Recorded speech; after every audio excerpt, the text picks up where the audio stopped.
Correct. First, I would like to tell you about the meaning of puja. There are two aspects. One is the aspect that you have got your own deities within yourself, and these deities are to be awakened within you. Deities are the different aspects of one God. So on one side you have the deities, is the aspects of God which are all the time awakened.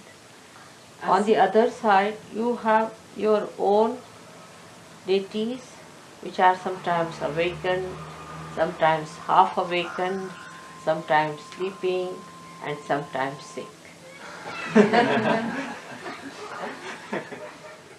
So you have to use two methods. One, to please the deities of God, and to ask them to bless your deities, or to ask them to awaken your deities. So by doing the puja means when you offer anything that you have got, to offer anything that you offer is say flowers. If you want to offer flower to God, you don't have to speak anything. You have to just offer that this is for you. Anybody can understand offering is for that. You don't have to have even a tongue. Even if a blind man is there, if he wants to give you something, he can just give you like this, and that expression is sufficient for anybody to be convinced that it's an offering. You don't have to say anything about it. But now when you are a realized soul and you offer anything, it is acceptable to God even if you don't say anything. But what about you getting any reward out of it? After realization, when you offer anything to God, He accepts. Because it's coming from a realized soul, so He accepts. Now, how do we get blessed by Him? By giving a flower to God. Now, if you don't say anything about it, you just offer the flower, then you might be rewarded with many flowers automatically. Or you may be, whatever material things you offer, you may be blessed materially. Then in a subtler way, if you say something, as you say for offering somebody, that humble way of saying that I'll be happy if you would accept this, will be even subtler results of that maybe, which would be much wider, maybe much deeper. Now you do something symbolic, which is very the essence, the principle of something. Like flowers are the represent the principle of the Mother Earth. Now, so the symbolicism of all the things that we can offer to God has been meditated upon and has been found out. So they use 5 things called as Panchamrita, as we have here. Ils ont utilisé ça. Because if you have hit the principle, then you have really hit the whole, isn't it? Because spiritual well-being is a total well-being. It's not just partly that your material well-being or your physical well-being or your emotional well-being or your mental well-being. It's a total one, completely balanced into totality. Now when you offer these other things like these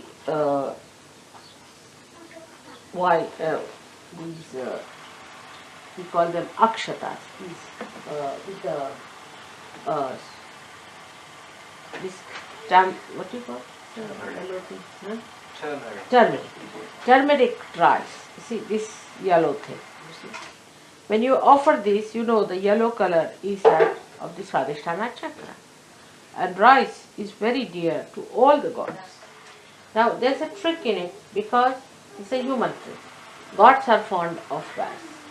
So they put turmeric on it. Means that we offer to you a rice which is yellow colored, means you should give us blessings of our creativity. When you eat it, more creativity will flow and we'll be blessed by that creativity. It's a trick. The whole thing of puja is the trick of human sayings. You see, how to trick God to give more blessings. But whatever God likes has to be auspicious and holy. So ultimately it works out for the holiness of saints and their simple hearts. Now the puja cannot be done by a person who is not a realized soul.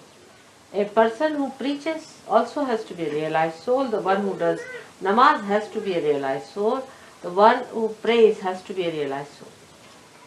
So all the utensils that are used are to be worshipped in a way that they are to be holy things. They are to be respected things. You cannot use anything save the one you are using in the bathroom and use the same thing for the puja. It is absurd. Three things are very important. Is a ghata, this one is the vessel.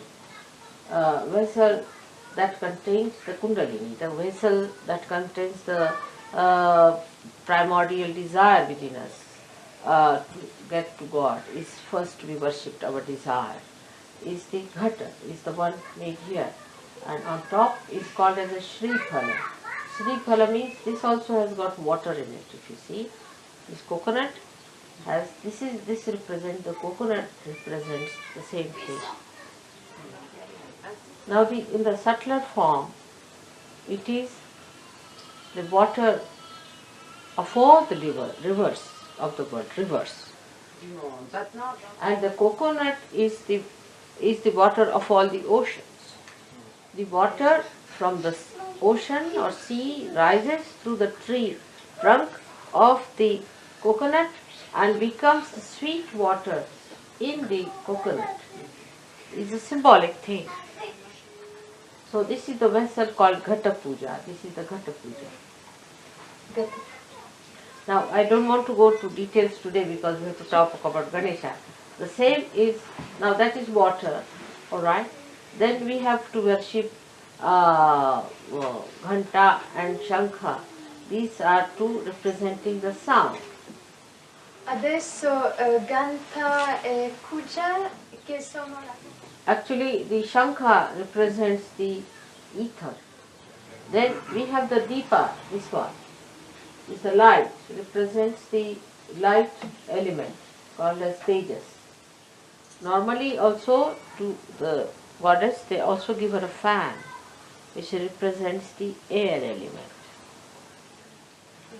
So this is how all the five elements are pleased beforehand using them.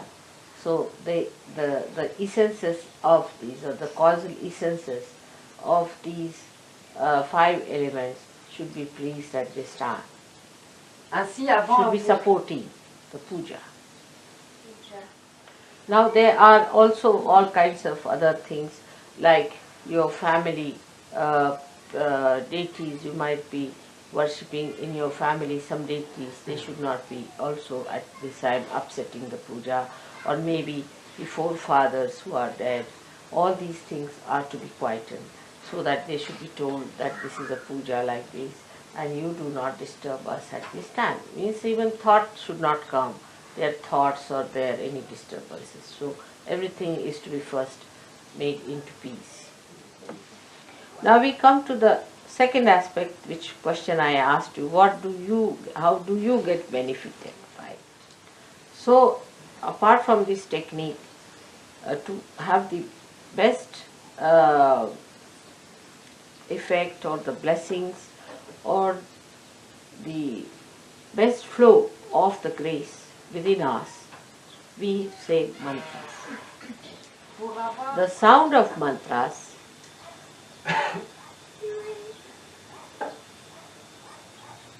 resound, echo into the being of God, and they are re-echoed on our chakras, and then the chakras start opening more. So the flow of the grace of God is received. But only a realized soul should chant a mantra, because without connection, how will it reach God? It is a vicious circle. Now, one may say that, Mother, you cannot get realization unless and until you get the grace of God. And the chakras won't open by a person who is not a realized soul. Without opening the chakras, you cannot get realization. That's how the play of the Mother comes here. And of all the saints, like you. I would say the Sahaja yogis have to break this vicious circle. You have to raise the Kundalini yourself. Once you raise the Kundalini opens the chakras a little bit. Because you have given your vibrations to the chakras. Parce que vous avez donné So once she knows there is a Sahaja yogi standing behind the seeker, she rises with confidence. She knows you are her brothers and sisters, and that you belong to the same family as she does. She knows the land where she has to grow, see, so she can feel that, and then she rises in her dignity. That's how she breaks this vicious circle. That's why in the beginning we don't tell them about the mantras. Because in the mantras you have to accept me as the deity. In this advent of mind, it is made compulsory that you have to recognize me. Because this is very precarious, the resurrection time we can call it, or the time of your last judgment. First the realization has to be given without any recognition. But not to those who are denying or insulting me. Under any circumstances they cannot get realization, whatever you may try. Even after realization, if people start thinking against me, vibrations will stop. And the heart has to be completely in unison with me. Otherwise, Swastrara is closed. Now those people who are simple, who are full of open hearts, you see, such people understand me very well and they just put me in their hearts. After realization, after going through the understanding of Sahaja Yoga through their mental activity, also the intellectuals understand me and recognize me in a little circle. After the puja, when they receive the blessings in a very blissful state they achieve, then they realize the value of puja also afterwards. Now in India, where the puja system has been traditionally coming and has been maintained quite a lot, they understand it without any mental processes. But when they meet somebody, an intellectual who has become a Sahaja yogi, you see, they can't understand them. They don't want to listen about it, the whole rigmarole of the whole movement of the brain. And some of them who try, you see, little westernized, they try, you see, they develop an inferiority complex. But there is no need to understand it with mental, to all the time analyze it through your mental process and then to understand everything and then become Sahaja yogis with the heart open. It's rather very circuitous. But what to do? They have gone that way, so they have to come that way. Because even if they become Sahaja yogis, they start questioning and thinking about it and worrying about it. So the false people just mesmerize them and take advantage of that mesmerism. Yes. So one should not feel bad. If you feel like analyzing, you should go ahead with it. Because I cannot stop your speed. I am not going to mesmerize. In Sahaja Yoga, the freedom is to be respected. Dans ça, But we do not allow people to come for puja who have not achieved a certain amount of understanding mentally of Sahaja from the Western people, not in India, but here there is a restriction. Because supposing in India, I do not explain to them, they don't want to know. They know that they'll get vibrations. They already know about vibrations, so I don't have to tell them you'll get more vibrations. If they get more vibrations, they know I am the Shakti, that's all. I don't have to explain. Like as you can make out which is the best wine, they can make out who is the real person. Now once in a puja, I had about 6,000 people had touched my feet. So I said in a puja, now please don't have, people need not touch my feet. I said it. But they thought it was Dhumal who suggested, so they all got after his life. They said, you only want to take all the blessings from others' feet and you didn't want us to take it, and they got out. Another thing is, you see, in the West, I never used to make the Panchamrita with my feet but with my hands, because here people would think that that's a dirty thing feet is and we should not have of the feet, you see. But actually the feet are very powerful and they can never be dirty. Like the river Ganges has vibrations.